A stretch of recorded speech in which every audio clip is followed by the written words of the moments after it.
Once the immediate panic of a sinking subsides and everyone is safely ashore, a completely different battle begins, the post-sinking recovery phase. Dealing with a sunken pleasure boat involves a complex web of environmental responsibility, salvage logistics, and intense insurance scrutiny. When you call a Mayday, and I have a separate video on that, the Coast Guard or local vessels will assist your passengers, crew, and you safely to shore. Your very first phone call after reaching land must be to your insurance company, closely followed by the Coast Guard or agency. As the owner, you are legally responsible for any pollution leaking from your vessel. Even a small pleasure boat carries diesel, gasoline, oil, and black water that can trigger massive fines if left uncontained. Do not attempt a DIY recovery. Raising a vessel requires specialized commercial operators who use heavy-duty lift bags, pumps, or floating crane barges to bring the hull to the surface safely. Before signing a salvage contract, it is important to ensure it specifies whether it is a fixed-price job or a pure salvage agreement.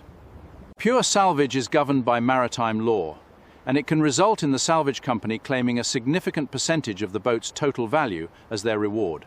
Believe me, that is perfectly legal, and you do not want to be caught off guard. Times are tough, and because boats are expensive to maintain and can be difficult to sell in a down market, investigators look closely at red flags, such as a sinking on calm days, in deep water where recovery is difficult, or when a boat has been for sale a long time without selling.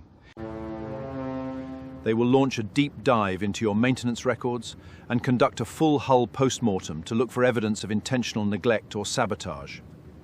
Groucho Marx was famous for his quick wit and rising eyebrows. Unfortunately, when it comes to insurance claims, you would much rather avoid having the investigators raise theirs at you. I ordered a pair of raised eyebrows, but just look at them! I don't think this is really me, do you? So what do you think? Have you had any experiences with boat insurance, or do you have a perspective on how common this type of fraud is? Leave your comments below, and don't forget to give us a thumbs up. Have you had any subscribe to help us hit that 10,000 subscriber mark? It costs you nothing, but it sure helps us out. That's the most ridiculous thing I ever heard.